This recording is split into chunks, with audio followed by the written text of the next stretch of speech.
കോട്ടയം പോർട്ടിന്റെ നിയന്ത്രണം വ്യവസായ വകുപ്പിന് കീഴിൽ നിന്നും തുറമുഖ വകുപ്പിലേക്ക് മാറ്റിയിട്ടുണ്ട്. ഇതോടെ പോർട്ടിന്റെ വികസനത്തിന് പുതിയ സാധ്യതകൾ തെളിഞ്ഞിരിക്കുകയാണ്. നിലവിൽ കോട്ടയം പോർട്ടിൽ നിന്ന് ജലമാർഗമുള്ള ചരക്ക് നീക്കം നടക്കുന്നില്ലെങ്കിലും വരും നാളുകളിൽ വിഴിഞ്ഞം ഉൾപ്പെടെയുള്ള പോർട്ടുകളിലേക്ക് ജലമാർഗമുള്ള ചരക്ക് നീക്കത്തിനാണ് സാധ്യത. 2025-26 സാമ്പത്തിക വർഷം കേരളത്തിൽ ഏറ്റവും കൂടുതൽ കയറ്റുമതി നടന്ന ഉൾനാടൻ തുറമുഖമാണ് കോട്ടയം. കഴിഞ്ഞ വർഷം 2253 കണ്ടെയ്നറുകൾ കോട്ടയം വഴി നീക്കം നടന്നു. ആകെ 38,475 ടൺ ചരക്ക് നീക്കം കോട്ടയം പോർട്ട് വഴി സാധ്യമായി. ഏറ്റവും കൂടുതൽ കയറ്റുമതി നടന്ന ഇൻലാൻഡ് പോർട്ടിനുള്ള കഴിഞ്ഞ വർഷത്തെ അവാർഡും കോട്ടയം സ്വന്തമാക്കി. അതേസമയം കോട്ടയം പോർട്ടിൻ്റെ നിയന്ത്രണം വ്യവസായ വകുപ്പിന് കീഴിൽ നിന്നും തുറമുഖ വകുപ്പിന് കീഴിലേക്ക് മാറിയതോടെ വലിയ വികസന സ്വപ്നങ്ങളാണ് കോട്ടയത്ത് ചിറകുവിരിക്കുന്നത്. രാജ്യത്തെ മുഴുവൻ തുറമുഖങ്ങളും മാരിടൈം ബോർഡിൻ്റെ നിയന്ത്രണത്തിലേക്ക് മാറണമെന്ന കേന്ദ്ര സർക്കാർ ഉത്തരവിനെ തുടർന്നാണ് മാറ്റം നടപ്പായത്. ഇതോടെ വരും നാളുകളിൽ കൂടുതൽ ചരക്ക് നീക്കം സാധ്യമാകും. വിഴിഞ്ഞത്തിൻ്റെ വികസനം നടപ്പാകുന്നതോടെ കോട്ടയം പോർട്ടിനും കൂടുതൽ സാധ്യതകൾ കൈവരുമെന്നാണ് പ്രതീക്ഷ.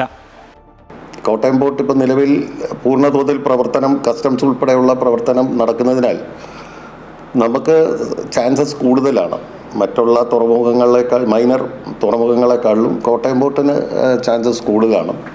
ഇനിയും പൂർണ്ണതോതിലുള്ള സഹകരണം നമുക്ക് സാഗർമാല പോലുള്ള പദ്ധതികളിൽ നമ്മളെ ഉൾപ്പെടുത്താനാകുമെന്നുള്ളതും നമ്മുടെ കോട്ടയം പോർട്ടിന് വളരെയധികം പ്രതീക്ഷ നൽകുന്ന ഒരു മേഖല തന്നെയാണ്. ഇപ്പോൾ വിഴിഞ്ഞം വരുന്നതോടുകൂടി നമുക്ക് കിട്ടുന്ന ഒരു ഇമ്പോർട്ടൻസ് എന്ന് പറയുന്നത് മധ്യ തിരുവിതാംകൂറിലെ ഏക കസ്റ്റംസ് സ്റ്റേഷനാണ് കോട്ടയം പോർട്ട്. ഇവിടുത്തെ കസ്റ്റംസ് നടപടികൾ കഴിഞ്ഞു കഴിഞ്ഞാൽ നേരെ വിഴിഞ്ഞത്തും സ്റ്റാക്കിംഗ് പോയിന്റിലേക്ക് പോവുകയാണ്. അവർക്ക് അത്രയും ബേർഡൻ കുറയുക എന്നുള്ളതാണ് അതിൻ്റെ ഏറ്റവും വലിയൊരു അട്രാക്റ്റീവ് ആയിട്ടുള്ളൊരു കാര്യം. തൃക്കുന്നപ്പുഴ തോട്ടപ്പള്ളി സ്പിൽവേ വഴി വിഴിഞ്ഞത്തേക്കുള്ള ജലപാതയുടെ വികസനം നടപ്പായാൽ കോട്ടയം പോർട്ടിന് വലിയ സാധ്യതകളാണ് തുറന്നു കിട്ടുക. പോർട്ടിൽ റീച്ച് സ്റ്റാക്കർ, കണ്ടെയ്നറുകൾക്കായുള്ള യാർഡ് തുടങ്ങിയവ ക്രമീകരിക്കുന്നതിനുള്ള നടപടികൾ നടന്നുവരികയാണ്.